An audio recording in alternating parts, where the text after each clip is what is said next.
وما خلقت الجن والانس الا لیعبدون، ہم نے جن و انسان کو صرف اپنی عبادت کے لیے پیدا کیا۔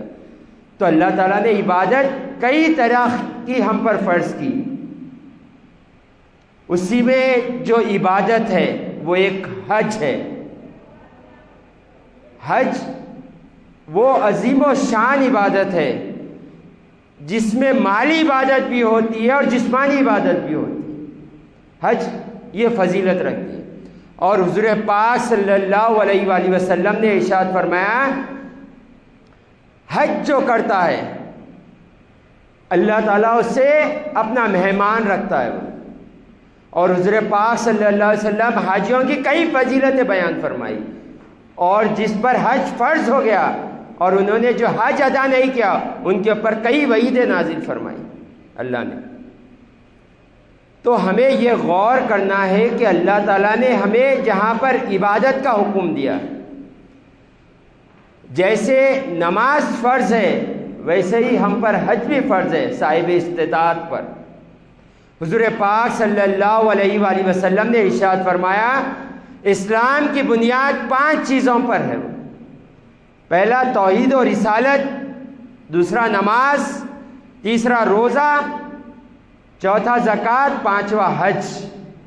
تو حج بھی ہم پر فرض ہے، مگر فرق اتنا ہے کہ نماز بادشاہ پر بھی دن میں 5 وقت فرض ہے، اور ایک غلام پر بھی دن میں 5 وقت فرض ہے، امیر پر بھی 5 وقت دن میں فرض ہے، غریب پر بھی 5 وقت فرض ہے۔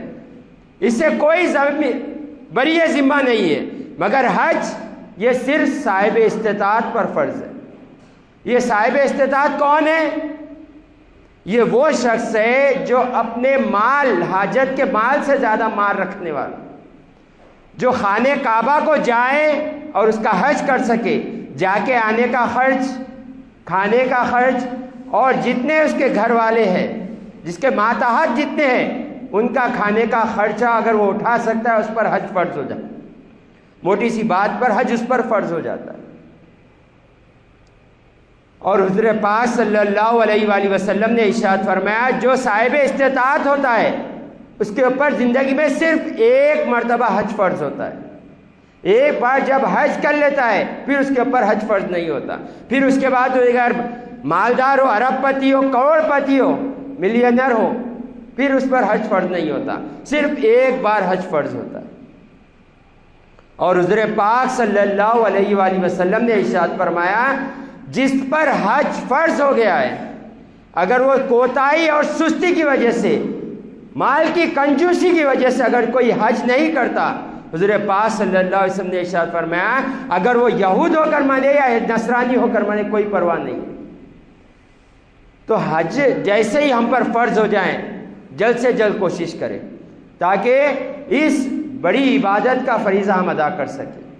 حضور پاک صلی اللہ علیہ وآلہ وسلم نے ارشاد فرمایا جیسے ہی تم پر حج فرض ہو گیا اس کے ادا کرنے میں جلدی کرو، دیر نہ کرو، ہو سکتا ہے کل تم غریب ہو جاؤ، بیمار ہو جاؤ، قرض دار ہو جاؤ۔ جب اللہ نے مال دیا ہے اسی وقت جستجو کرے حج کرنے کی۔ اور حضور پاک صلی اللہ علیہ وآلہ وسلم نے ہمیں کئی جگہ تاکید فرمایا کہ تم حج کرو۔ اس سے ہوتا یہ ہے کہ حج کرنے سے انسان غنی ہو جاتا ہے، اس کا فخر دور ہو جاتا ہے۔ اللہ تعالیٰ یہ فضیلت عطا کرتا ہے حاجی کو، عمرہ کرنے والے۔ حضور پاک صلی اللہ علیہ وآلہ وسلم خطبہ دے رہے تھے اور کہا کہ تم پر حج فرض کیا گیا۔ تو ایک شخص اٹھے اور کہنے لگے یا رسول اللہ کیا ہر سال ہم پر حج فرض ہو گیا ہے؟ حضور پاک صلی اللہ علیہ وسلم خاموش رہے۔ پھر وہ شخص دوسری مرتبہ پوچھا یا رسول اللہ کیا ہم پر ہر سال حج فرض ہو گیا ہے؟ حضور پاک صلی اللہ علیہ وسلم خاموش رہے۔ پھر وہ تیسری مرتبہ پوچھنے لگے یا رسول اللہ کیا ہر سال حج فرض ہو گیا؟ حضور پاک صلی اللہ علیہ وسلم خاموش رہے اور فرمایا کہ نہیں، زندگی میں ایک بار حج فرض کیا گیا۔ اور حضور پاک صلی اللہ علیہ وسلم نے ارشاد فرمایا جب میں کوئی چیز کا حکم دو وہ کرو، زیادہ سوال نہ کرو۔ اگر میں کہہ دیتا کہ ہاں تو تم پر ہر سال حج فرض ہو جاتا۔ حضور پاک صلی اللہ علیہ وسلم کی زبان مبارک سے اگر ہاں نکل جاتا تو اللہ تعالیٰ ہر سال ہم پر حج فرض کر دیتا۔ آج لوگوں کا ایک گروہ ایسا ہے جو کہتے ہیں کہ حضور پاک صلی اللہ علیہ وسلم کو کوئی چیز کا اختیار نہیں ہے۔ حضور پاک صلی اللہ علیہ وسلم کو شریعت میں کوئی چیز کا اختیار نہیں ہے۔ حضور پاک صلی اللہ علیہ وآلہ وسلم کو خالق کائنات نے مالک کائنات بنا کر بھیجا ہے۔ اے محبوب، شریعت میں آپ کو اتنی اجازت ہے جس پر چاہے جو چاہے فرض کر دو، اور جس سے جو چاہے فرض میں بھی ساخط کرنا چاہے کر دو۔ یہ اللہ نے حضور پاک صلی اللہ علیہ وسلم کو اختیار دیا ہے۔ کئی ایسے حدیث ہیں جس میں حضور پاک صلی اللہ علیہ وسلم کسی کو دو نمازوں پر ایمان لانے کا بھی حکم دیا۔ کوئی ایسے ہے جو روزے میں صحبت کر بیٹھے، حضور پاک صلی اللہ علیہ وسلم کے کفارہ کا طریقہ ہی بدل دیا۔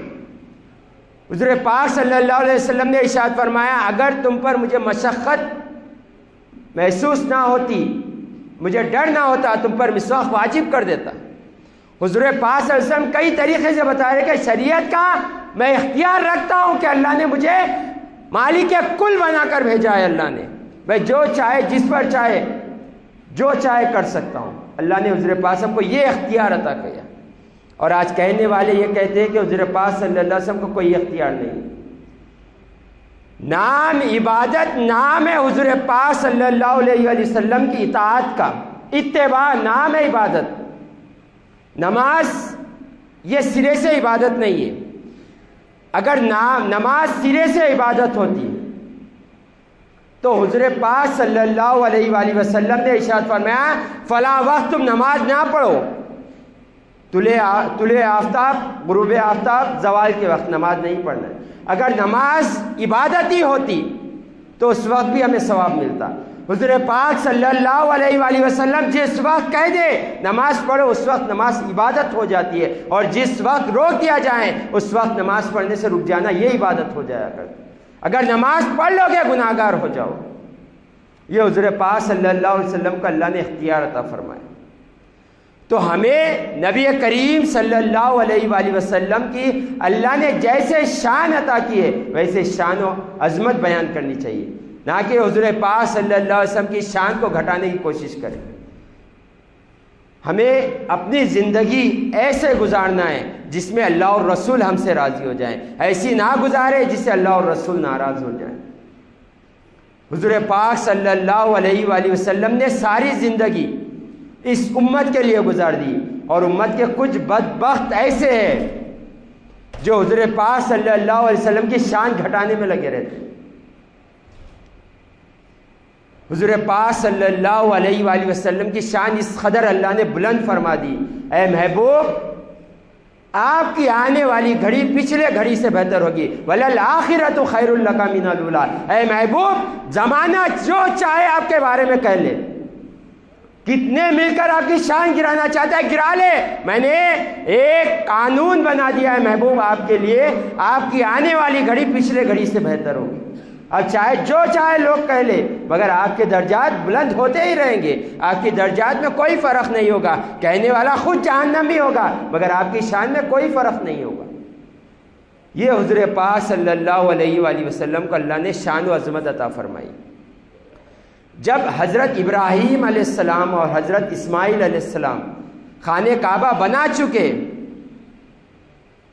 تو اللہ نے حکم دیا، اے ابراہیم آواز لگاؤ، لوگوں کو حج کے لیے بلاؤ۔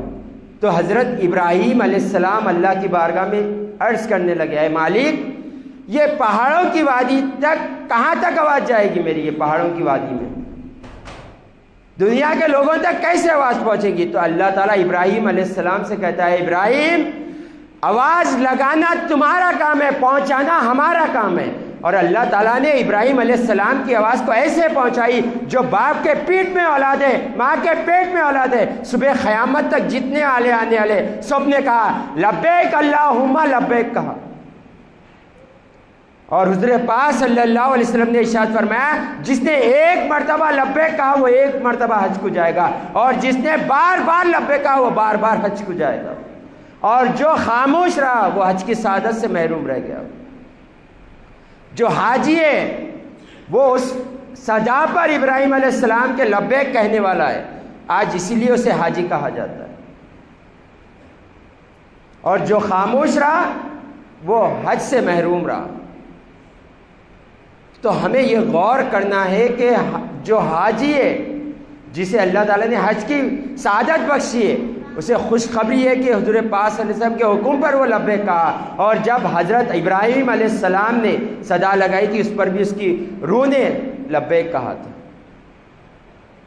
تو حاجی کی بڑی فضیلت حضور پاک صلی اللہ علیہ وآلہ وسلم نے بیان فرمائی۔ حضور پاک صلی اللہ علیہ وآلہ وسلم نے ارشاد فرمایا، حج اور عمرہ ایک ساتھ کیا کرو، اس سے تمہارا فخر دور ہو جائے گا، اللہ تمہیں غنی کر دے گا۔ حضور پاک صلی اللہ علیہ وآلہ وسلم نے ارشاد فرمایا، ایک حج اور جو کر لیتا ہے اور وہ حج کے درمیان عورتوں سے خواہشوں کی بات نہیں کرتا اور لوگوں سے بحث جھگڑا نہیں کرتا، حضور پاک صلی اللہ علیہ وآلہ وسلم نے فرمایا وہ ایسا ہے جیسے ابھی ماں کے پیٹ سے پیدا ہوا ہے۔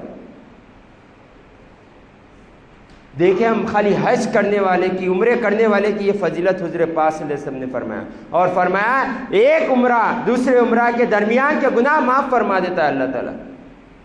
اگر ایک عمرہ کرے پھر ایک عمرہ کرنے کے درمیان کتنے گناہ ہوئے اللہ تعالیٰ اس کی برکت سے معاف فرما دیتا ہے۔ اور حج مبرور، حج مبرور حج مقبول کو کہتے ہیں، حج مقبول کا صلہ صرف جنت ہے۔ جسے حج مقبول ہو گیا، جس کا حج مقبول ہو گیا، اس کو اللہ تعالیٰ صرف صلے میں جنت عطا کرے۔ بزرگان دین فرماتے ہیں کہ حج مقبول کی کیا علامت ہے، کیا علامت ہے کہ ہمیں معلوم ہو کہ ہمارا حج قبول ہو گیا۔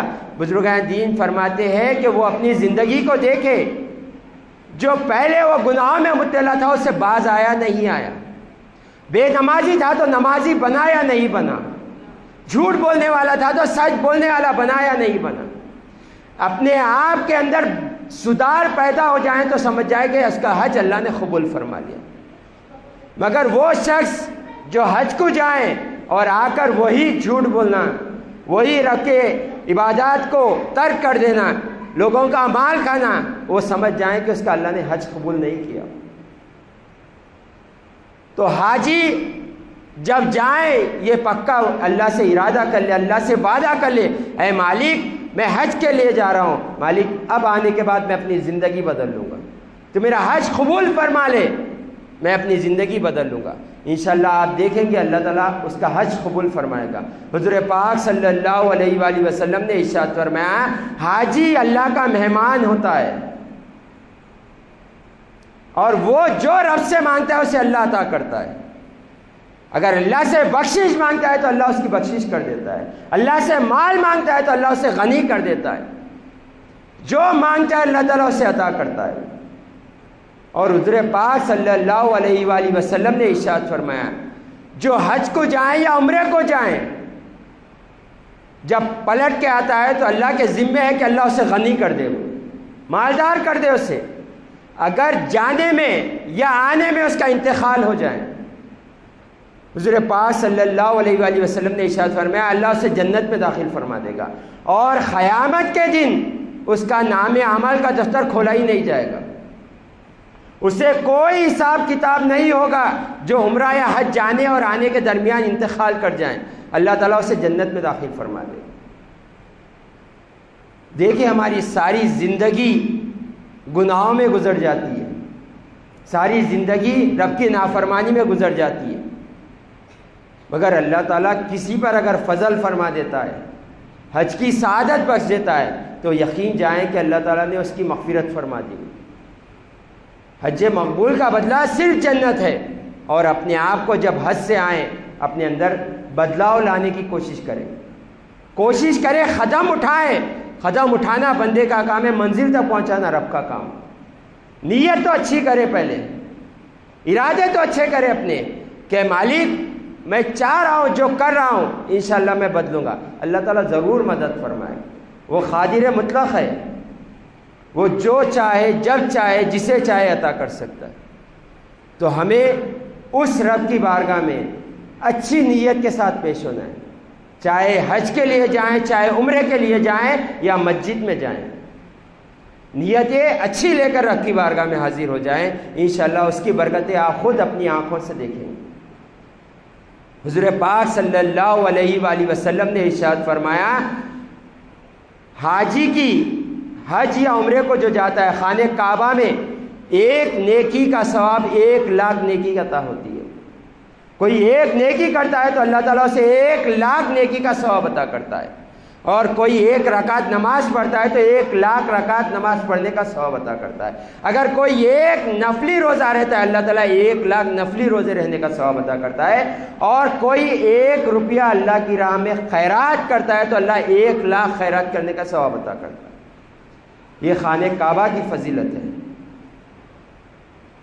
شہر مکہ میں جب بھی جانا ہوا عمرے کے لیے یا حج کے لیے تو ہمیں ہر اعتبار سے جستجو کرنی ہے اللہ کی بارگاہ، عبادت سے بھی مال سے بھی، جتنا ہو سکا اللہ کی بارگاہ میں ذکر کرے، اس کا فکر، اس کی فکر میں اس کی طرف محاسبہ، اپنے آپ کا محاسبہ کرتے ہوئے بیٹھے۔ 7 طواف حضور پاک صلی اللہ علیہ وآلہ وسلم نے ارشاد فرمایا، جو بیت اللہ کے 7 طواف کرتا ہے اسے 1 عمرے کا ثواب عطا کیا جاتا ہے، اور جو صحیح کرتا ہے اللہ تعالیٰ اسے پل صراط پر ثابت قدم رکھتا ہے۔ تو وہاں غفلت میں نہ بتائے، اپنے آپ کو ایک لمحہ بھی غفلت کے ساتھ نہ گزارے، جتنا ہو سکا عبادت کرتے ہوئے اپنی زندگی گزارے۔ ہو سکتا ہے اللہ تعالیٰ اس عبادت کے صدقے ہماری مغفرت فرمائے، وہ تو اس کی رحمت ہے جو بہانے ڈھونڈتے پھرتی ہے بندے کو بخشنے کے لیے۔ جب بھی جائیں اللہ کے ذکر میں مشغول ہو جائیں، نفل نمازیں پڑھیں، روزے رہیں، اللہ کی راہ میں خیرات کریں۔ 1 روپیہ اگر خیرات کر دے 1,00,000 روپے خیرات کرنے کا ثواب۔ سوچے وہ شخص جسے اللہ نے مال دیا ہے، جو غنی ہے، اللہ نے جسے مال سے غنی کر دیا ہے، وہ تو لاکھوں روپے خرچہ کرے، کتنا اللہ ثواب عطا کرے گا۔ تو ہمیں اپنی زندگی ایسے گزارنا ہے جس میں اللہ اور رسول راضی ہو جائیں، کیونکہ یہ زندگی بہت قیمتی شے کا نام ہے، اس کی قدر نہیں کرو گے کل بڑا پچھتاؤ گے۔ آج ہمارے پاس وقت ہے، اس کی قدر کر لیں۔ وہ لوگ جو مال رکھتے ہوئے حج نہیں کرتے، وہ لوگ جو مال رکھتے ہوئے عمرہ نہیں جاتے، حضور پاک صلی اللہ علیہ وسلم نے واضح فرما دیا، جس پر حج فرض ہو جائیں اور وہ مال نہ کرے، حضور پاک صلی اللہ علیہ وسلم نے فرمایا چاہے وہ یہودی ہو کر مرے یا نصرانی ہو کر مرے۔ تو ہمیں حج جب ہم پر فرض ہو جائیں، پہلی جستجو حج کرنے کی ہونا ہمیں۔ یہ نہ ہو کہ بچے کی شادی یہ کر جاؤں گا، بچی کی شادی یہ کر جاؤں گا، گھر بنا کر جاؤں گا، یہ ہرگز نہ ہو۔ آج ہمارا یہی حال ہو گیا ہے، بچے کی شادی رہتی ہے، حج ماں باپ پر فرض ہو جاتا ہے، نہیں جاتا۔ حضور پاک صلی اللہ علیہ وآلہ وسلم نے ارشاد فرمایا، تم پر جیسے ہی حج فرض ہو جائیں فوراً جستجو کرے۔ ہو سکتا ہے کل تم بیمار پڑ جاؤ، ہو سکتا ہے تمہارا مال ختم ہو جائے، ہو سکتا ہے اللہ تمہیں محتاج کر دے، بیمار کر دے۔ ہمیں یہ غور کرنا ہے، اللہ نے صحت دیا ہے، صحت میں حج کرے۔ حج کام ہی ہے چلنے پھرنے کا، وہاں بیٹھ کر نہیں کرنا ہے صرف ذکر۔ تو ہمیں جب ہم پر حج فرض ہو جائیں پہلی جستجو یہی ہو کہ حج کرنے کی کوشش کریں، کیونکہ حضور پاک صلی اللہ علیہ وآلہ وسلم نے جتنی فضیلت حج کی بتائی ہے، ہم اگر غور کریں تو ہمارا دل بھی یہ مچلتا ہے کہ اللہ ہمیں بھی حج کی سعادت عطا کرے۔ ہمیں حج اور عمرہ کثرت سے کرنا ہے، اگر اللہ نے مال دیا ہے تو بار بار کرے، اس لیے کرے کہ یہاں پر نبی کریم صلی اللہ علیہ وسلم کے روضہ اقدس کی زیارت ہوتی ہے۔ اللہ تعالیٰ قرآن میں قسم کھاتا ہے، مجھے اس خانہ کعبہ کی قسم بول، پھر آگے فرماتا ہے میں محبوب اس لیے قسم کر رہا ہوں کہ آپ اس کے درمیان موجود ہو۔ تو ہمیں نبی کریم صلی اللہ علیہ وسلم کی زیارت کرنا چاہیے۔ حضور پاک صلی اللہ علیہ وسلم نے فرمایا جو حج کر حاجی میری زیارت کرے اس پر میری شفاعت واجب ہے۔ بولے تو ہمیں حج بھی کرنا ہے، کثرت سے عمرہ کرنا ہے۔ اور حضور پاک صلی اللہ علیہ وآلہ وسلم نے ارشاد فرمایا سب سے بڑا گناہ یہ ہے کہ عرفہ کے دن عرفات میں ٹھہر کر کوئی یہ سوچے کہ اللہ نے میری بخشش نہیں کی۔ وہ سب سے بڑا گناہ یہی ہے، کیونکہ اللہ کی رحمت سے نا امیدی یہ سب سے بڑا گناہ ہوتا ہے۔ حضور پاک صلی اللہ علیہ وسلم نے فرما دیا جب بندہ حج کر لیتا ہے تو اللہ تعالیٰ اسے ایسے کر دیتا ہے جیسے وہ ابھی ماں کے پیٹ سے پیدا ہوا ہے، پورے گناہ اس کے معاف کر دیے جاتے ہیں۔ مگر ایسا نہ ہو کہ لوگوں کا لاکھوں قرض لے لے اور حج کو جا کر آ کے میرے گناہ معاف ہو گئے، ایسا نہیں ہوگا۔ پہلے آپ کو مال رقم لوٹانا ہوگا، جس میں آپ تاخیر کرے، جسے لوگوں کو تکلیف دیے، جو اذیت پہنچائے، وہ اللہ معاف فرمائے گا، رقم آپ کو لوٹانا پڑے گا۔ اور جیسے ہی نماز عمر قضا بچے ہوئی ہے اور وہ سوچے کہ میری تمام نہیں، پہلے نماز قضا ادا کرنی ہے آپ، جس میں کوتاہی میں جو آپ کی لاپرواہی میں جو دناں گزر گئے، اس میں جو گناہ ہے وہ اللہ معاف فرما دے۔ تو ہمیں اپنی زندگی ایسے گزارنا ہے جس میں اللہ اور رسول راضی ہو جائیں۔ اور آج